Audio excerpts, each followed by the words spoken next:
अस्सलाम वालेकुम दोस्तों। मैं उम्मीद करती हूँ आप लोग किसी भी मुल्क में मुझे देख रहे हों, इंशाल्लाह खैरियत से होंगे।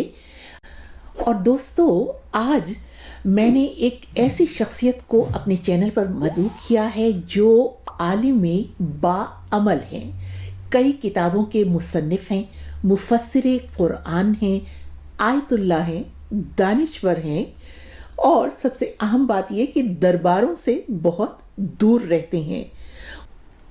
उनकी अपनी एक वेबसाइट है जहां मुख्तलिफ समाजी और मजहबी मौज़ूआत की आम फहम और मुदल्लिल अंदाज में तशरीह और वजाहत 4 ज़बानों उर्दू, फ़ारसी, अरबी और इंग्लिश में मौजूद है। और ये सोशल मीडिया पर भी बहुत फ़िक्र अंगेज़ मुकालमा करते नज़र आते हैं, बहुत तरक्की पसंद नज़रियात के हामिल हैं। और ये हैं आयतुल्ला डॉक्टर सैयद नियाज मोहम्मद हमदानी। आज की इस नशस्त में इनसे कई समाजी और मजहबी मौज़ूआत पर गुफ्तगू होगी, जो मैं आप लोगों को मरहलावार सुनवाऊंगी, यानी कि कई हिस्सों पर यह गुफ्तगू मुश्तमिल होगी। आयतुल्ला डॉक्टर सैयद मोहम्मद हमदानी साहब, तो बहुत शुक्रिया कि आपने वक्त निकाला। बहुत से ऐसे सवाल लोगों के जहनों को परेशान करते रहते हैं जिनके लिए आपसे बात करनी बहुत ही ज़रूरी थी, और मैं करूँगी। मैंने कुछ पॉइंट्स यहाँ पर लिख रखे हैं। लेकिन हमदानी साहब, मुझे सबसे पहले तो ये फरमाइए कि क्योंकि मैंने आपकी पूरी वेबसाइट देखी है, तो आप माशाल्लाह से आयतुल्ला भी हैं। तो आप ईरान गए हैं, कितने अरसा वहाँ पर रहे, और कैसे कुछ थोड़ा सा अपनी पढ़ाई के बारे में बताइएगा प्लीज। बिस्मिल्लाहिर्रहमानिर्रहीम। बहुत शुक्रिया आपका, और उससे पहले अल्लाह ताला का शुक्रिया जिसने हमें ये फुर्सत अता फरमाई कि हम बैठकर एक दूसरे के साथ गुफ्तगू करें, और आपके ज़हन में जो सवालात हैं उन सवालात के जवाबात देने की अगर मेरे अंदर अहलियत हुई तो इंशाल्लाह मैं वो जवाबात आपकी खिदमत में अर्ज करूंगा, और अगर अहलियत ना हुई तो फिर मेरा तरीक़ाकार ये होता है कि मैं उन सवालों के जवाबात ढूंढने में लग जाता हूँ, और मेरे अपने इल्मी सफर में एक इर्तिक़ा का सिलसिला इसी तरह से जारी रहता है। जी बिल्कुल नहीं, मुझे ये यकीन है डॉक्टर हमदानी साहब कि आपसे तो एक निशस्त बहुत नाकाफ़ी है, बहुत कई निशस्तों की ज़रूरत है। लेकिन चलिए, जैसे कि आप कह रहे हैं, हम कोशिश करते हैं गुफ्तगू का सिलसिला आगे बढ़ाएं। अल्लाह खैर करे इंशाल्लाह। ज्यादा नशिस्तें भी की जा सकती हैं, मुझे आप हाजिर पाएंगे इंशाल्लाह जब कहेंगे। तो रहा आपका ये सवाल कि मैं कुंभ में कितना अरसा रहा। मैं कुंभ में 7 साल रहा, 1983 से लेकर 1990 तक। तो ये 7 साल में ईरान में रहा, और इस 7 साल के अंदर मैंने हौजे की जो एक रिवायती रविश है उससे हट के थोड़ा सा अपना एक रास्ता निकाला, और उसकी वजह से मुझे हौजे की रिवायती रविश की पैरवी करने वालों की मुखालिफतों का भी सामना करना पड़ा। लेकिन उन सब को बर्दाश्त करते हुए 7 साल में अल्हम्दुलिल्लाह हमने अपना ये इल्मी सफर तय किया। और 7 साल के बाद मेरे उस्ताद मुहतरम आयतुल्लाह अल-उज़्मा डॉक्टर मोहम्मद सादिक़ी तहरानी रिज़वानुल्लाह तआला अलैह, उन्होंने मुझे कहा कि आप इज्तिहाद के दर्जे पे फायज हो चुके हैं, आपको अब यहाँ रहने की जरूरत नहीं है, आप अपने इल्मी तहकीकी सफर आप जहाँ भी हो वहाँ आप उसे कंटिन्यू कर सकते हैं। तो 7 साल के बाद मुझे उन्होंने ये फ्री कर दिया। तो हमदानी साहब, ये आपने खुद ही फरमाया कि 7 साल में आपको आयतुल्ला का माशाल्लाह से डिग्री मिल गई, लक़ब मिल गया। तो वैसे तो कहा जाता है कि आयतुल्ला के लिए बहुत बरसों वहाँ कुंभ में गुजारने होते हैं, तो आपने इतनी जल्दी 7 साल में ये सब मराहिल जो हैं वो तय कर लिए?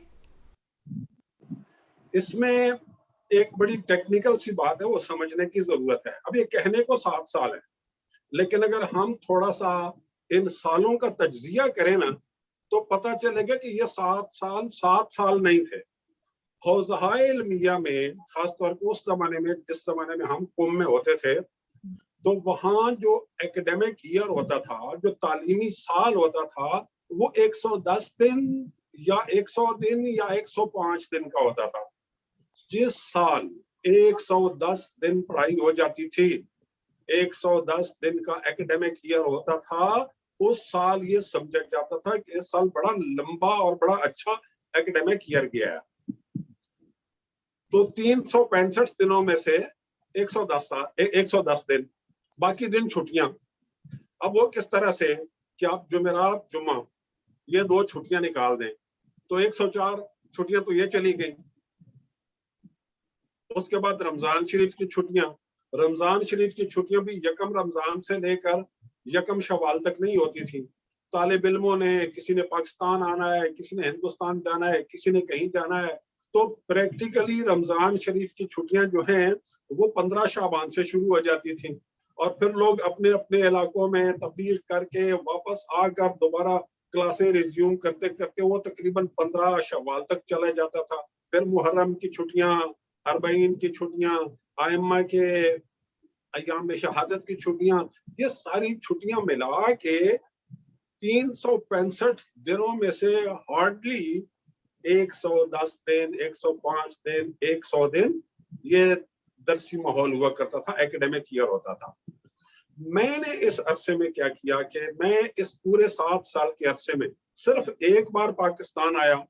کوئی میں نے چھٹیاں, وہ سالانہ چھٹیوں پہ جو لوگ آتے ہیں وہ میں نہیں آیا. میں صرف ایک بار پاکستان آیا, اور جتنا عرصہ میں وہاں پر رہتا تھا اس میں بھی صرف میں 1 ہفتہ وار چھٹی کیا کرتا تھا. 2 ہفتہ وار چھٹیاں ہوتی تھیں, وہ 1 ہفتہ وار چھٹی کیا کرتا تھا. اور پھر رمضان شریف کی چھٹیاں اور جو دوسری چھٹیاں آتی تھیں, ان چھٹیوں میں بھی میں اساتذہ کے پاس, اپنے استاد محترم کے پاس, اور پھر بہت ساری اور فیسلٹیز موجود تھیں آڈیو ویڈیو والی, ان سب کو استعمال کر کے میں مسلسل یہاں پر حوزے میں 365 دنوں میں سے 110 دن کا ایکڈیمک ایئر ہوتا تھا. تو میرا ایکڈیمک ایئر جو ہے وہ کم از کم سمجھیں کہ 300 دن کا ہو جایا کرتا تھا. تو اس لحاظ سے میرے 7 سال جو ہیں وہ روایتی 21 سالوں کے برابر جا پڑتے ہیں. تو سمجھیں کہ کہنے کو یہ 7 سال تھے, لیکن اگر اس کو کھولا جائے, تشریح کی جائے, تو یہ حوزے کے روایتی 21 سالوں کے برابر جا پڑتا ہے. 7 سال میں آیت اللہ کی ڈگری آپ کو ملنی آپ کی محنتوں کا ثمر ہے, ظاہر ہے جیسے کہ آپ نے بتایا. تو چلیے ڈاکٹر حمدانی آگے بڑھتے ہیں. آپ ماشاءاللہ سے سوشل میڈیا پر بھی بہت زیادہ ایکٹیو ہیں, اور میں نے آپ کی ایک وہیں سے فیس بک پر آپ کے یہ پڑھا تھا, اور مجھے کافی حیرت ہوئی تھی کہ love for all, hated for none, یعنی کہ سب سے محبت کیجیے, نفرت کسی سے نہیں. لیکن میں نے اپنے ملک میں یہ دیکھا ہے کہ وہاں تو جو اکثر لوگ ہیں, اور خصوصاً دین کے نام پر, ان کا تو کلیہ اور فارمولا یہ ہے کہ لو فار نن, ہیٹڈ فار آل. جتنا آپ نے جانتے ہی ہیں آپ کے کس قدر فرقہ واریت میں ایک دوسرے کو مارا ماری ہوتی ہے. تو وہاں پر تو بالکل الٹا اصول ہے جو آپ نے لکھا ہے کہ سب سے محبت کرو, نفرت کسی سے نہیں. مگر وہاں پاکستان میں نفرت سب سے ہے اور محبت کسی سے نہیں. تو ہوا یہ ہے کہ ہمارے ہاں بدقسمتی سے مذہب کے نام پر الٹی گنگا بہائی گئی ہے. دین اسلام کا تعارف ہی یہی ہے کہ یہ دین رحمت ہے. رسول اللہ صلی اللہ علیہ وآلہ وسلم کے نمایاں ترین القاب میں سے ایک لقب ہے رحمت للعالمین. ہم مسلمان رحمت للعالمین کی بجائے نفرت للعالمین بنے ہوئے ہیں, سب سے نفرت. تو یہ بالکل ہم اسلام کی مخالف سمت میں جا رہے ہیں. آپ کو میں ایک بہت نمایاں مثال دوں گا کہ اسلام میں محبت اور رحمت کو سمجھنے کے لیے. ابھی محرم کا چاند یا طلوع ہو چکا ہوگا یا کل طلوع ہو جائے گا.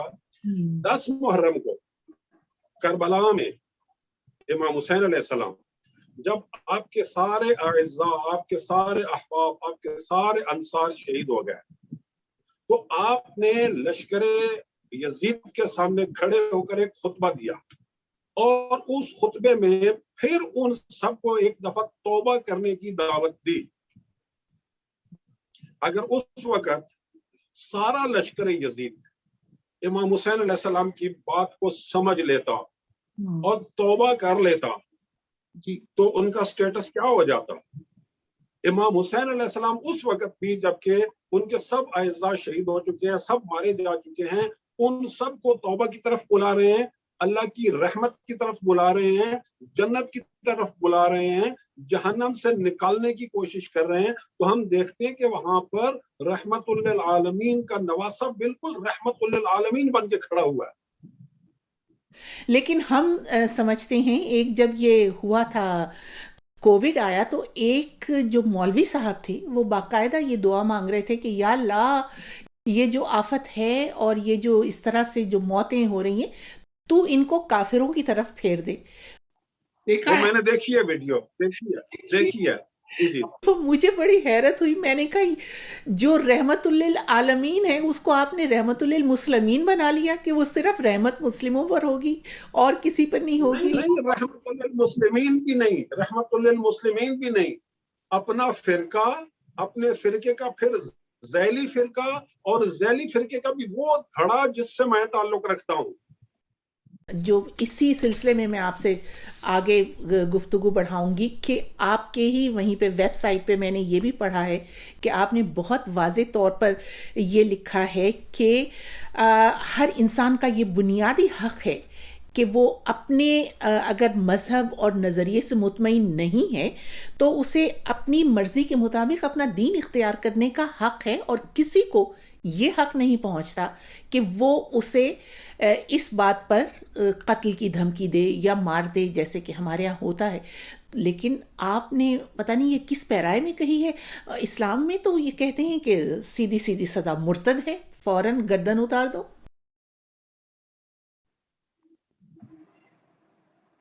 इस्लाम ने हमें एक बुनियादी उसूल दिया, ला इकराह फिद्दीन, बिल्कुल दीन के मामले में कोई जबर नहीं है, इसलिए कि दीन का मामला दिल का मामला है ना। किसी के जिस्म पे आप जबर कर सकते हैं, किसी के दिल पे आप जबर नहीं कर सकते। तो कुरान शरीफ में अल्लाह ताला ने वाज़े अल्फाज में फरमा दिया ला इकराह फिद्दीन, और फिर फरमा दिया कद तबय्यना रुश्द मिनल गय, सच्चाई, हक, बातिल और झूठ से नुमायां और आश्कार हो चुकी है। यानी हक और बातिल वाज़े और आश्कार है, किसी को जबरन किसी चीज को अडॉप्ट करने पे मजबूर नहीं किया जा सकता, हर इंसान का अपना ये ऑप्शन है।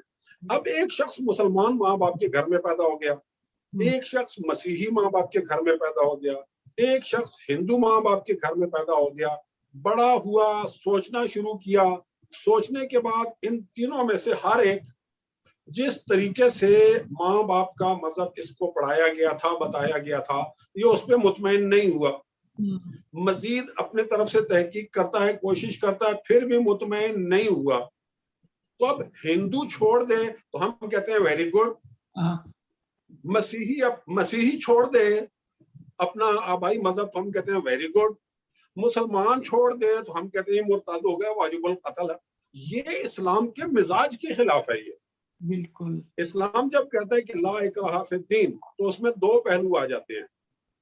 एक ये कि आप किसी की कनपटी पर पिस्तौल रखकर उसे नहीं कह सकते कि मुसलमान हो जाओ, और दूसरा, अगर कोई शख्स मुसलमान माँ बाप के घर में पैदा हो गया है और वो मुतमईन नहीं है तो अब आप कनपटी पर पिस्तौल रखकर उसे नहीं कह सकते हो कि तुम चाहे मुतमईन हो या मुतमईन नहीं हो, तुमने मुसलमान रहना है। मैं माजरत कता कलामी कर रही हूँ, ये जो मुर्तद की सजा है, ये इसका क्या पस मंजर है, ये कहाँ से आई? और मुर्तद की सजा जो है, सजाए मौत वाले हवाले से ये तो एक अलग से टॉपिक बनता है, और इस पर मेरा अलग से पूरा आर्टिकल है, इस पर पूरा मेरा अलग से आर्टिकल है।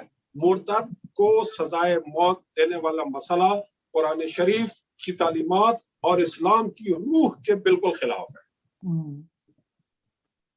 अक्सर मैं लोगों से यही कहती हूँ कि ये इस्लाम के जो है रूह, उसमें कैसे ये होता है, जहाँ पर आप मजहब दिल में होना चाहिए आपके, वहाँ पर आप कैसे किसी से ज़बरदस्ती मजहब को मनवा सकते हैं। लकुम दीनुकुम वलिया दीन जब हम पढ़ते हैं اپنی آیات میں، تو پھر یہ کیسے ہو سکتا ہے؟ لیکن لکم دینکم ولی دین تو ان لوگوں کا تھا نا کہ جو اپنے دین پہ تھے، چلو بھائی آپ اپنے دین پہ رہو، ہم اپنے دین پہ رہتے ہیں. لیکن ایک شخص مطمئن نہیں ہے. جی میں اس کی ایک چھوٹی سی مثال دیا کرتا ہوں کہ فرض کریں میں نے ایک آرگنائزیشن بنائی، میں نے کوئی تنظیم بنائی، میں نے کوئی جماعت بنائی. اس جماعت کی ایک فلسفی ہے، اس جماعت کی ایک آئیڈیالوجی ہے، میں نے لوگوں کے سامنے پیش کی. کچھ لوگ اس کو دیکھنے کے بعد میری جماعت میں، میری تنظیم میں شامل ہو گئے. اب کچھ عرصے کے بعد کچھ افراد مطمئن نہیں رہتے، وہ پروگراموں میں بھی شرکت نہیں کرتے، پارٹی اور تنظیم کے اہداف کی طرف بھی آگے نہیں بڑھتے. تو میں کیا کروں گا؟ میں خود بخود ان کی ممبرشپ کینسل کر دوں گا کہ بھائی جب آپ میرے ساتھ ایگری نہیں کرتے، تنظیم کے مقاصد اور تنظیم کی فلسفی اور آئیڈیالوجی کو آپ ایکسپٹ نہیں کر رہے ہو، تو چلیں میں خود انہیں نکال دوں گا. ہاں اگر میں نے کوئی مجرموں کا گینگ بنایا ہوا ہو تو پھر تو میں کہوں گا نہیں بھائی تم آ سکتے ہو، جا نہیں سکتے ہو. تو اسلام کوئی مجرموں کا گینگ تو نہیں ہے کہ آپ آ سکتے ہو باہر نہیں نکل سکتے ہو. ایک آئیڈیالوجی ہے، ایک بندہ نہیں اس کے اوپر مطمئن، اس کا دل، اس کا دماغ اس کے اوپر مطمئن نہیں ہے، تو یہ بالکل غیر معقول قسم کی چیز ہے کہ اگر میں ایک معمولی سا انسان ہو کر کسی ایسے شخص کو اپنی تنظیم میں رکھنے پہ تیار نہیں ہوں جو میری تنظیم کے مقاصد اور آئیڈیالوجی کے ساتھ ہم آہنگ نہیں ہے، تو اللہ تعالیٰ کیوں چاہے گا کہ وہ لوگ دین کے اندر رہیں جو دل سے اس دین کے صحیح ہونے پر مطمئن نہیں ہے؟ اللہ تعالیٰ کیوں چاہے گا؟